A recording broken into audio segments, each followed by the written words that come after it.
Shayna. Welcome to the Shift podcast. Thank you for having me. I'm excited to be here. We had the pleasure of meeting at one of the kind of networking events in Northern Virginia, and we really kicked it off from the beginning because we both kind of come from similar backgrounds in terms of our passion for coaching.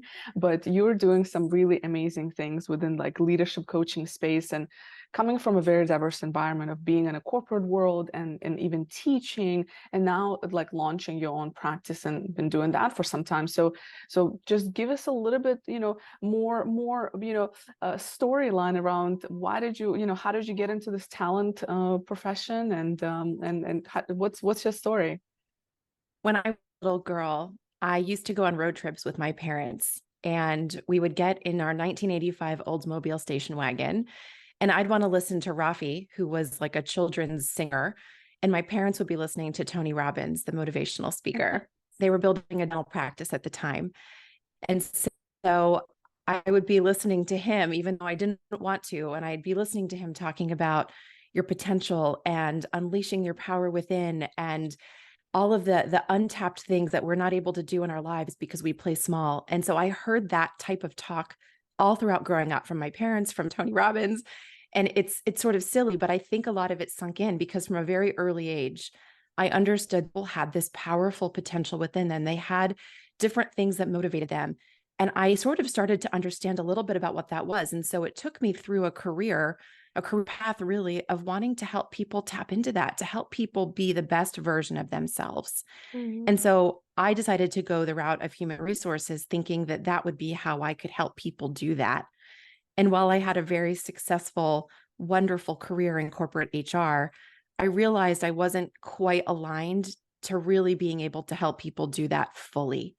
And so I got to a point in my career where I said to myself, I'm working really hard for somebody else, doing something semi adjacent to what I want. And now feels like the right time for me to jump ship and really hone this skill of mine and hone how I can best help people. And that's when I left and I launched my own practice to do exactly that, where now I'm really able to help specifically parents who are in leadership roles tap into the things that make them great so that there is an impact, a ripple effect, if you will, on their families, on their communities, and on the world ultimately. So sort of a funny winding path, but that's how it got me here. Yeah, no, I love that because I think there is something to what is it we enjoyed when we were kids, like what we're drawn to. And the beautiful part about your experience is that you actually ended up going into that field while a lot of people do not, right? We kind of ignore all of our childhood tendencies maybe, and then we're like, oh, we're just going to go for like this, this finance role or this engineering role or whatever feels like it's going to pay the most money, right? So Yes. so I find it interesting, and it's there is something to it, right? Like they say, like, what did you enjoy when you were a kid? So I think that exposure and the fact that you recognize that exposure is very, very, very interesting because I mean that's the true kind of passion, right? Essentially, it's like you've been wanting to do this for a long time. Absolutely. Yeah, most kids want to be like firefighters, but not me. Yeah. Yeah, it's I feel for the young people coming out of school, and I think and that's why I love having these conversations on this podcast is because everybody has such a different story, and a lot of times like you don't have to have it figured out. I think just kind of going with what you feel is right at that moment. Like you don't need to have all the answers. I'm sure when you were listening, to those podcasts or even starting to go into HR space, you weren't thinking you're going to end up being like a great leadership coach working with all these corporations and executives. Like that wasn't in your, do you know what I mean? That wasn't the plan 15 years ago, right? No, I had dreams of it, but I also thought, well, that's never going to happen. That's not logical. I'm never going to be able to pay the bills. That's not something that people do. Maybe I'll pursue that when I retire. And that was the dialogue I had in my head. The narrative in my head was I'll do it when I retire. And it's like I had to Yeah. kind of shut that down and say, why is that the story I'm telling myself? And Mhm. so that was sort of it took a lot for me to overcome that dialogue and say, no, I'm ready to do this now. Yeah, absolutely. That whole piece of like telling the story you're telling yourself is probably one of the most powerful things. I personally struggle with that.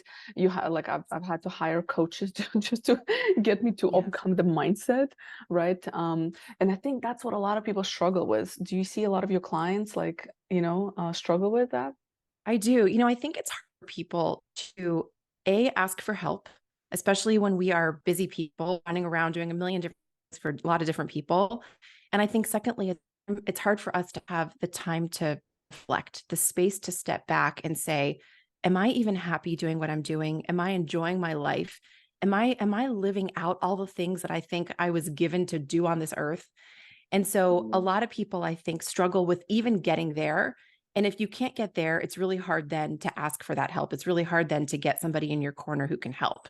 But the clients that I have, the people that actually say, I'm ready to invest the time in this, the money in this, the space in this, to work with somebody who can help me, they always far exceed their wildest dreams, the things that they Mm, thought they could never reach. It ends up being this incredible journey to things that are so much better because their minds are opened in a way that they weren't before. And to your point, it's like we get so stuck and so caught up in those stories that we're telling ourselves that start to dictate our lives. But it's only when we have somebody else come in who's completely on the outside with no agenda to be mhm. able to challenge those things and stretch the mind a little bit and say, well, have you considered this?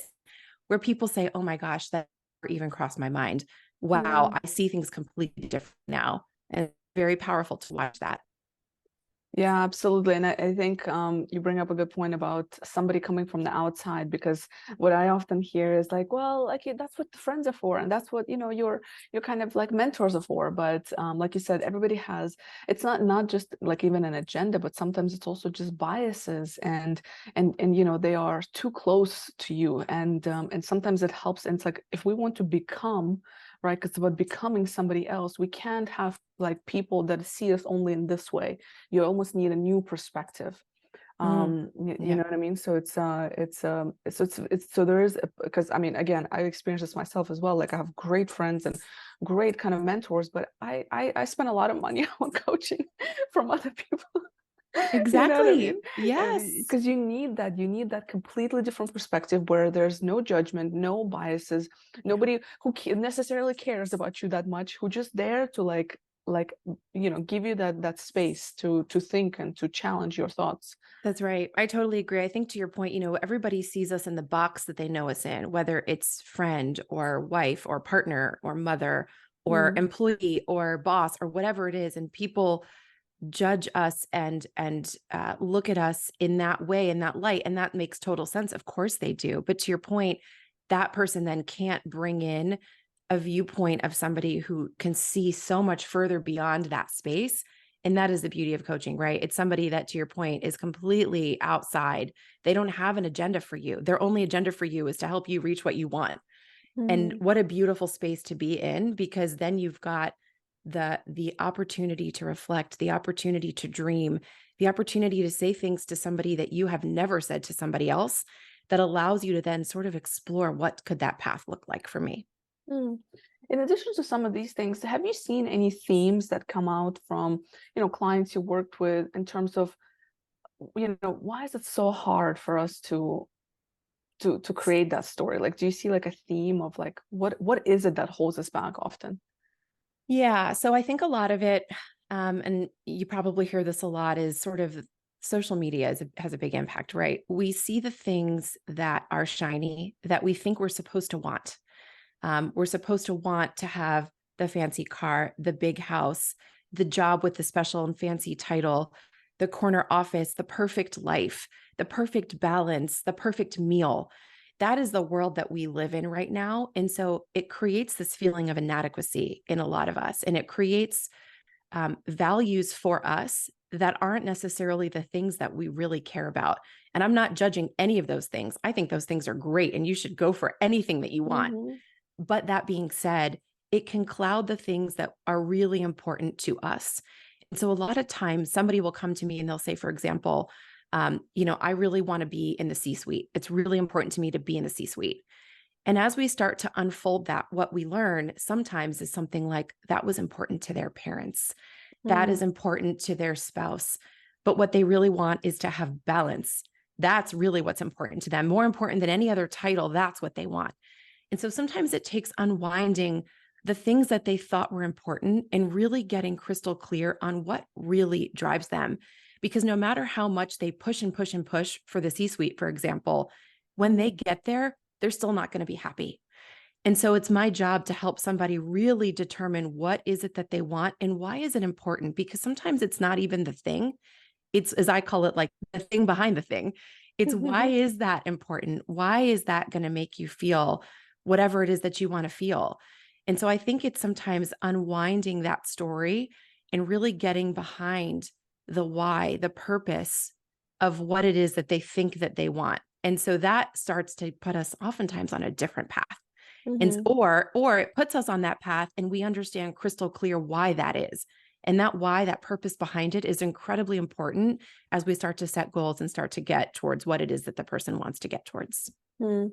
Yeah, that's very spot on. I'm just, as you're speaking, I'm thinking of just how difficult is it to sometimes answer simple questions like why is it important? And because the first thing we pop up is like this thing, but as you speak it, like as you say it out loud or even write it down, you're like you're almost unsure. So either you're really sure or you're like, maybe not. So then it gets you to think. So that's the power of just a conversation, right? Mhm. It's like having to speak those words out. And I think that's what a lot of people kind of misunderstand about coaching, because they see it as like as kind of like therapy, sometimes people say, right? Or this like life coaching, or so. It's not that. It's just a person who is skilled with asking the right questions in the Mhm. right formats and helping you think through that. Usually we just don't make space for it. That's And right. That's right. Yeah. And I think some of it too, I see this a lot where it's people are very, what I'll call performative. Everywhere in our life, we have to show up with a certain face. We have to be a certain way.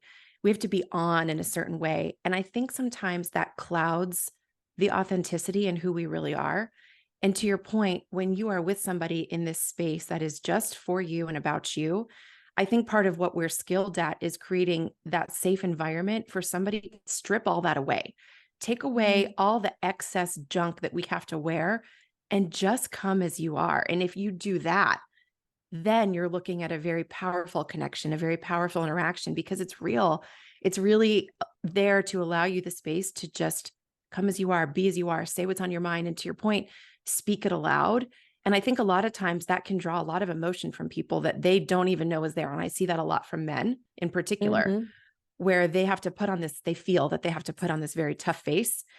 And there's a certain question that I'll often ask clients when I'm first meeting them. And it's really about dreaming big. And a lot of times when I ask that question, people cry and they're often Mhm. surprised and embarrassed. And I tell them everybody cries when I ask this question, but it's like the first time that somebody's actually tried to see them for the real person. And Mhm. it's very weird for people to do that because they're not used to that type of interaction. Yeah. It's not amazing how simple yet complex and deep just some of those questions are. Yeah. Yes, it is. It's It's, incredible. And I yeah. think that was part of even my journey and maybe your journey through even Mhm. learning this skill set was the power of a question and just how it can flip everything on its head and how Yeah. we're trained to be able to do that. And it's just mind blowing. And to your point, you said you've hired so many coaches. So have I. And I'm skilled in this and I still hire people, Yep. right, that are outside of me to be able to see things that I can't see because I'm human too. I have patterns too that need to be Yep. broken and looked at and re-examined. And just to know that somebody can hold that space and ask me something in a way that I just ask myself, it constantly shifts my world. And it's just unbelievable to watch that happen. Yeah. I'm curious, in your experience with recent things that are happening in, organizations. I feel like leaders are, particularly like managers and up are just at their ends with to like what, how do people, like, how do they manage all the different things that they're faced with? Like, what do when you're working with leaders, like, what are some things that, people can do in this time to like keep their talent, lower attrition rates, because I feel like it's still happening, right? Rebuild trust. Like these are big questions. I realize that, but like where to even start? Like what are you seeing in organizations today? Yeah. So, a couple different things. I think the first thing I would say is that I work a lot on with my leaders in particular is the concept of leading with vulnerability. Mhm. And it's this idea that we have been so conditioned, I think, in our culture to always put on a brave face. And some of that is important when you are a leader, right? You have to have hope. That is a critical piece of leadership is being able to see the light at the end of the tunnel. But that being said, I think there's something to leadership too about being vulnerable. When you see something that is making you a little nervous, when you are a little bit concerned, when you've messed up in some way, when you've made a mistake in some way. And by the way, I don't believe in mistakes at all, because I think everything is a learning opportunity. But being able to share those types of things with people is what creates connection. And Mhm. to me, right now in this environment, and forever, I think the connection piece is so important. People want and need to be seen. They need to be seen for who they are. They want to feel that they are part of something that's bigger than themselves, right? We are tribal by nature. That is part of the human existence, is being tribal, being connected to others. And if we are just showing up at a job, it just feels like a job in a place where we get a paycheck. It's Mhm. really hard then to find that deep connection. And if we can have somebody at the top, and it does start at the top, that's not a Mhm. fake thing to say, it is real. It starts at the top. And if we have somebody at the top who's leading through authenticity, through vulnerability, through connection, through courage, through authenticity, and being able to share what is going on in their mind with hope, then I think you create the ability for others to do the same thing. Rather Mhm. than people feeling like they have to walk on eggshells and put on a brave face too, and not share what they're seeing, and not share when they're messing up and need help, and feeling like they're just coming to a place just so they can get a paycheck and go home, you are not creating a place where somebody feels belonging. And that is incredibly important. So that's Mm. one of the things I'm seeing right now that's coming out. And I will tell you, it is the leaders that go through that transformation that see the biggest rewards on the other side. I mean, legitimate organizational cultural transformation happens when the leader can figure that piece out. Mm. I couldn't agree more. Was actually listening. I've been reading into this in general, kind of just seeing what's going on, and I was listening to a podcast, and they were saying that in times where trust is already shaking a little bit, right, and just everything that's going on, I think a piece of vulnerability that you're talking about, also being vulnerable enough to be transparent, Mm, right, to be absolutely. like, we might not be in a great place right now, but this is the reality, and here's what we're doing as Mm, leadership, and here's, so this is an opportunity, and then kind of having that kind of optimistic twist to it. But I think that oftentimes we sugarcoat as leadership because we're afraid people will jump ship, but people will jump ship regardless. And mm. I think the best policies is transparency, and then followed by, like, this is how we're addressing this, right? I totally agree. I totally agree. Right. Yeah. And I think, if you think about it from the employee perspective, right? There are a lot of things when you're an employee that are outside of your control. And when you feel like things are swirling around you and happening above you, when you see meetings going on and you don't know what's happening, it creates a feeling of insecurity. And so many of us crave safety. That's a huge piece of what we need, is feeling safe and secure. And part of that, to your point, is knowing, what can I expect?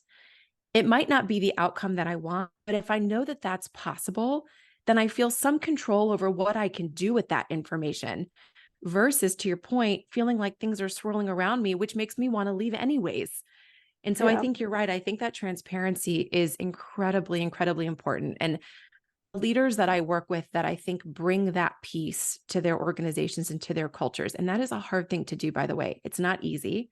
Hmm. Um, easy for us to talk about it, but it's not, Right. it's not easy to actually make that happen, because you do put yourself in a vulnerable position. Hmm. And that being said, that transparency is what builds trust, and that trust is what builds connection, and that connection is what creates people who want to work for you. Mm. I was reading something the other day, and it was saying, it was a study that was done, and it was that people, they were kind of telling people, you're going to get shocked, like electrocuted, like a little light electrocution, like a little Yeah. light, something like that. And they were saying that um, the people that went, so they looked at the stress levels, and like the brain, the part that kind of does the fear, I forget what it is, but the one that releases the fear hormones or whatever. And they were saying, I'm messing this up by the way, this whole story. I'm sorry to the person who was reading it, but you get my point. I do.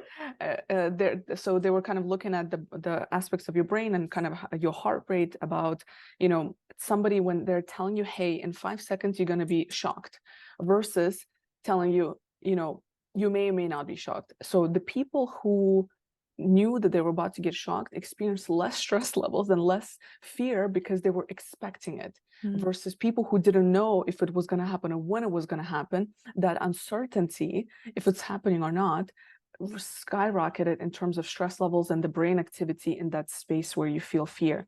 And that is just to say that this is applicable to everything else, right? Because at the end of it, it's our brains like deciding, is like fight or flight. And it's very interesting, because we're more afraid of uncertainty than actually facing X, Y, and Z. I love that story because it speaks to something that I do with my clients a lot. And what I do with them is I'll often ask them when they're afraid of something, and there's always fear behind making tough decisions. What's the worst thing that could happen? Mm, And what we do is we name everything they can think of. I could get fired. I could, end up homeless. Whatever it is, they name every single thing that can happen. And all of a sudden, they have a little bit more control now because they've named all the possibilities. And mhm, now it's back in their control where they're able to deal with, okay, if you lose your job, then what? We talk through the whole thing. And it's like once they've named it and they have prepared for it, to your point, now mhm. they're able to deal with it. And so it's funny how powerful our brains can be. And we think that to your point, we live in the space of uncertainty a lot, but when we can actually have, again, the space and time to say, okay, if that happens, then what would I do? All of a sudden you have a plan and you're like, okay, I can deal with it. I know what to do now. Yeah, absolutely. It's just understanding like the science behind why we experience certain things is so powerful, and there's so much research out there. Like for anybody who's interested, there's so much research now in neuroscience and just yeah, with technology we can just see so much and understand that, oh, this is just my brain doing X, Y, and Z. Like, and you can talk to it in a way that speaks in the way that it listens to talk yourself off of making certain decisions, or giving you the courage to make some other decisions, I guess. Yes, that's so true. I talk a lot about, changing your thoughts. It's actually very Mm, simple. We think it's so hard to get where we want to go. And a lot of it starts back with your thoughts. If your mm, thought is, I can never do this, then you're never going to do it. Versus if your thought is, I can figure this out, all of a sudden, hey, that changes how you feel about it. That changes the action steps that you take, and that changes the outcome. And so, mm. right. And it takes time. That's not like a switch that we just flip overnight, but it's very powerful when you realize that you actually have a lot more control over your brain than you think, but we operate as if it's controlling us all the time. Mm. As you're speaking, I just realized, how many people could, if we all just understood that. I always joke and I say everybody needs to have a coach, a mentor, and a therapist in their life, like the three people throughout as much as possible. And of course, there's like, there's a lot of, for those even, if it's not an investment you're making at this time, there's a lot of free services. But this morning, just I was watching one of the news kind of that I follow, and they're saying that the suicide rate of people has gone up. So like we're at the highest it's been in many, many, many years. And a lot of it is because of all the challenges people are experiencing. And it comes down to the mental well-being aspect of it, right? To not being able to handle the pressure and stuff like that. And I just, you know, every time I think about coaching, it's not just about careers. Like there's career coaching, but then there's so many other areas of life where we could use a soundboard, Mhm. and get out of our own heads, that could ultimately lead to, just a better life for everybody. I mean, it's very naive maybe to say, but I was just watching this morning, and I was like, the power of conversation, and that fear setting and overcoming yeah, it's sad to see what's happening because we don't people don't have those outlets. I completely agree. And So I think to that point, right, I think having somebody that you feel is in your corner who can help you, whatever that looks like, I think that is very important because you're not alone. And a lot of times we feel very alone. mhm, I'll tell you, at least from the coaching side, since I don't do the therapy side, but yeah, from that side, sometimes I'll say to somebody, yeah, I hear this story all the time. And the fact that I've said to them, you're not alone is like mhm, mind blowing to them because they think they're the only one experiencing whatever it is. And I'm like, I hear this story 10 times a day. And all of a yeah. sudden it's like, okay, then I feel like there's people like me out there. Okay, let's move forward. They're ready to go. Mm. I want to shift the conversation a little bit towards you yourself as independent, kind of Yeah. the work that you do, and how has that experience been? What has been, kind of the ups and downs, and what are you learning as you're, growing your business? Yeah. So that's a really great question. when you said that, really what comes to mind is like, I am living my dream. This was a dream that I had, as I said, from being really little. I'm living my dream and I'm constantly in awe of it and feel like I need to like wake up from it. Like this isn't real because it's so much more fulfilling than even I anticipated to be able to help people in this way, to see them far exceed their expectations, to walk away from a conversation with me feeling like they've got a plan of action, feeling like they've done something they could never do. It is so inspiring to me. And there's sort of a saying we have in the coaching industry, if you get clients that you need. And it's funny because I see that a lot. Sometimes things that they bring aren't necessarily what I'm working on, but there's something adjacent. There's some lesson in what they're going through for me too. Mm, So we always say, like, everybody you meet is your student and your teacher. And I very okay. much feel that way, right? I bring something to them, but they bring as much to me, which is Mm, why I think the connections that we create are so powerful.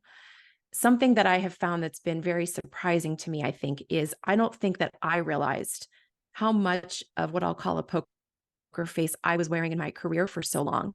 I mm, lost touch a bit, I think, with who I was, who I am, because I had to play a certain role of being a corporate employee. And I think I disconnected a little bit from me. And mm, now I'm fully me in every which way possible. And it's so easy. And so my job, while I do a lot of work, it does not feel that way. It feels like I play all the time because I'm just doing what I was meant to do. yeah. Um, and so I think that piece has been hard. And I've said before, sometimes like I wish I could walk out my doorstep and shout from the rooftops, everybody needs a coach. You guys don't Yeah. realize what you're missing out on, Yeah. but I can't do that. But I think that's been the hard thing is like I get so you can see it. I mean, I get so excited and passionate about what I do because I know the power of it that I Hmm. want to share it with everybody. And sometimes I have to realize like sometimes people just they're not ready. Yeah. And so I have to be ready for when they're ready. And a lot of clients are people that I spoke with years ago who have Hmm. come back to me Yeah. because now they're like, I remember that powerful conversation we had. I'm ready to invest now. And so I'm here. I'm here when they're ready. That's amazing. And you're doing some really cool things around women as well with women, right? So talk to me a little bit more about those programs that you're running. Yeah, so I'm really excited because I am working with an amazing executive coach. Her name is Leslie Rollison, and she and I have put together an incredible 6-month group coaching program Hmm. called Juggling with Grace. And it's specific to mothers who are working. And it's really about creating a group of women to come together to coach, to work together, to figure out how can they get off of that feeling of I'm on the hamster wheel every day. I'm juggling so many things and I don't know what to do. I don't know where to go first. How am I ever going to dig myself out of this hole of feeling like I just wake up, get on the hamster wheel, go home, get off, go to sleep, get up and do it again the next Yeah. day? Because a lot of women in that position are constantly doing for everybody else, Hmm. and this is an opportunity for them to have space that is just for and about them. So we Mm. put together a really powerful 6-week program that's starting at the end of September. We're taking a small group of women. So we are putting out to anybody who wants to be considered to let us know because we're looking to get that group secured. And then we are really excited to kick it off in just a couple of short weeks. That's amazing. That's what a lot of people need is that feel of community and women in particular. I'm not yet the Mm. mother, but I can only imagine when I see my friends who are mothers, I'm like, I don't know how you do what you do. So, I'm mentally preparing for what that might bring, but I can only imagine how helpful and you know what I mean, just to have that community. It's so important. So It important. is. It is. Yeah. I'm curious also if somebody wants to get in touch with you, where can they find you? Yeah, so a couple places. So they can come find me online, shaynabergman.com. They can find me on LinkedIn at Shayna Bergman, as well as on Instagram and Facebook at Shayna Bergman Coaching. And I invite anybody to follow me. I also have a freebie on my website. It's about the 5 ways to cure your imposter syndrome. So if Mm. anybody wants that, they can reach out to me and I can send it where they're welcome to find it on my website and download it. But people have told me that it's been very helpful for them and they often share it with their teams too. So I'm always happy for people to have access there. I have been a fan of your blogs, so definitely your website, like the things that you post on LinkedIn, just following you. I was like, and the things you put are like, I was like it catches attention. I was like, oh, I forgot what it was the other day, but I was like, it was like the titles are like, all right, Shayna, you got me, you got my attention, really, really kind of powerful topics and real things that people are dealing with. So I find it very, very interesting, your content. I'll make sure to also share all of this in the show notes for people who are listening and maybe driving or whatnot, that you can access it in the show notes as well. So the last question I always ask all of my guests is, what is one question you wish people would ask themselves more often? I wish they would ask themselves, what do I really want? I think we lose that a lot. We lose what we really care about because we're constantly going, going, going, going, going. And then it's sort of like we are just a sail on the ocean, just going whichever way the wind blows us. And if we can ask, what do I really want? And we can say it to your point earlier, or we can write it, all of a sudden it starts to take some direction. And it's really powerful to see when that happens. That's a beautiful question. What do you really, really want?